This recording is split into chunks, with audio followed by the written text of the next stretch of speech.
Spider-Man 4 news has been pretty quiet up until recently, like a weekish ago. Although before that, we did get a confirmation from Daniel RPK that pretty much there's going to be a new female love interest, but we already knew that or heard of that a while ago because I remember talking about it. Today, though, we got some interesting news regarding the budget for Spider-Man 4 and as well the thing a week ago, whether or not Avengers Doomsday will address events between Doomsday and Spider-Man No Way Home in Peter's life and like what's going on, etc. So that being said, anything not confirmed by anyone official at Sony or Marvel is to be taken with a grain of salt. Make sure to stay till the end so you don't miss any of the above we will be discussing in today's video. Now with that out of the way, lock in and listen. So first, let's actually go over the apparent budget for Spider-Man 4. This came out yesterday, or no, today as the time I'm recording this, February 10th, but this video probably won't be uploaded until the 12th or some shit, 11th maybe. Now this budget scoop is coming from Daniel RPK, where he posted, and I quote, "I hear the budget for Spider-Man 4 is going to be around $200 million.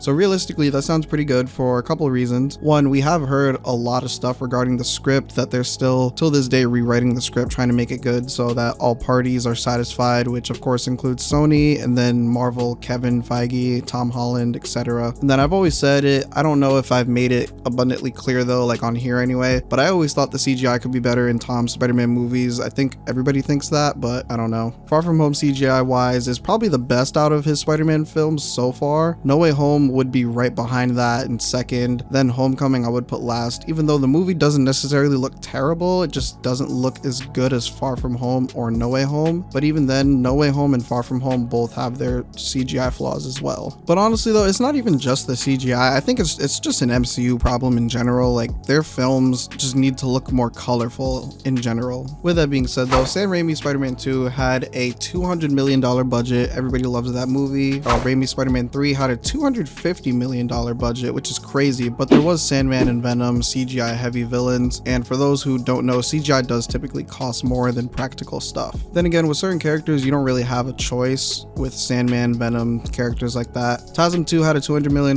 budget as well, and that movie looked beautiful, just obviously wasn't written as well. And what's crazy to me is that Homecoming had a $175 million budget. Far From Home somehow had a $160 million budget. Y'all seeing the correlation? Maybe with the exception of TASM 2, but I think the more money they put into these projects, the better they will come out. As long as the script is written good, the story is good, they're easily gonna make that back in theaters times like fucking 2, 3, or 5. So hey, hopefully the budget is 200 million and they spend a good chunk of change making it the level of TASM 2 cinematics. Now as far as Avengers Doomsday stuff, that is coming from Alex over at Cosmic Circus, where as per usual he holds a Discord Q&A and has fans ask whatever they want about whatever upcoming projects, shit like that. And a supporter by the name of, I don't know how to say this, Radian Zonda I think, asks Alex, how will Doomsday address the loss that Spidey suffered in No Way Home? Alex responds with the following: it won't explore it all that much. He'll also be consumed by his role as Spider-Man, that it doesn't just mask his identity, but it'll mask how he's really feeling, leading to a lot of unresolved issues and repressed emotions that could slip out from time to time, but won't be addressed until his own solo movie. Now, I think this is a really interesting angle for them to take. Obviously, it's Avengers Doomsday, so it's kind of like, you know, not about Spider-Man, but I think that's a great route to go for a couple of reasons, right? Spider-Man just lost his aunt, his best friend, the love of his life, to Spider-Man, and we don't even know what's going on between Doomsday and No Way Home. On top of that, he's starting college, got to get a job to pay for his apartment. Now he has to deal with this worldwide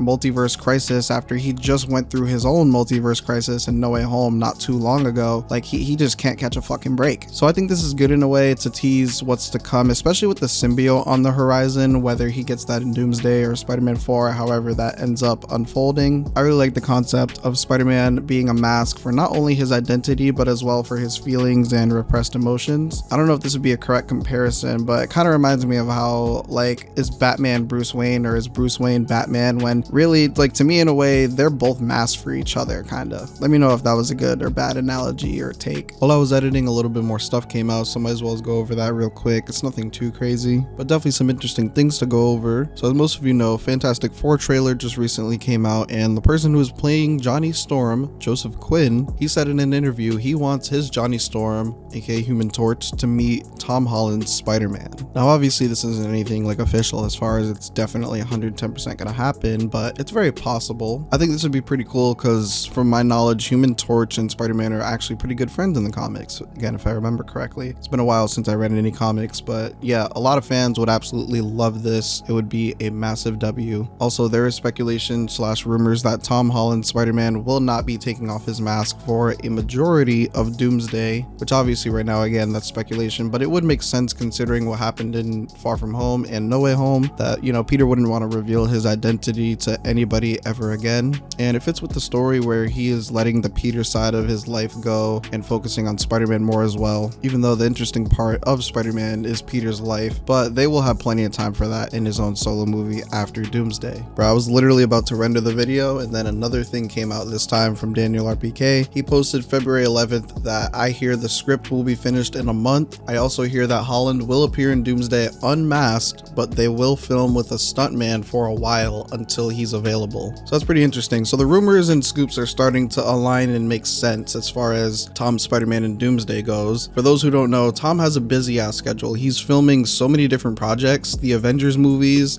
Spider-Man 4, some other shit, the Odyssey I think it's called. There's more, I just haven't kept up with that. But yeah, so I guess from the sounds of it, he will mainly be masked throughout Doomsday for the most part, but there will be probably a couple scenes without him being masked, probably like in his apartment or school maybe, or some shit like that along those lines. But it's great the script will be finished in a month, so it seems they're on track for the release date. But yeah, I want to hear your opinion, so with that being said, make sure to comment down below so I can interact with you in the comments. Thank you for taking time out every day to click on this video. If you're new to the channel, I like to talk about confirmations, rumors, leaks regarding Spider-Man media, and whatever else I feel like covering. So if that's your vibe, subscribe, help us get to 6K. Don't forget to like the video and to check out my last upload at the top left. Hope you ever had a good day. Hope you enjoyed the video.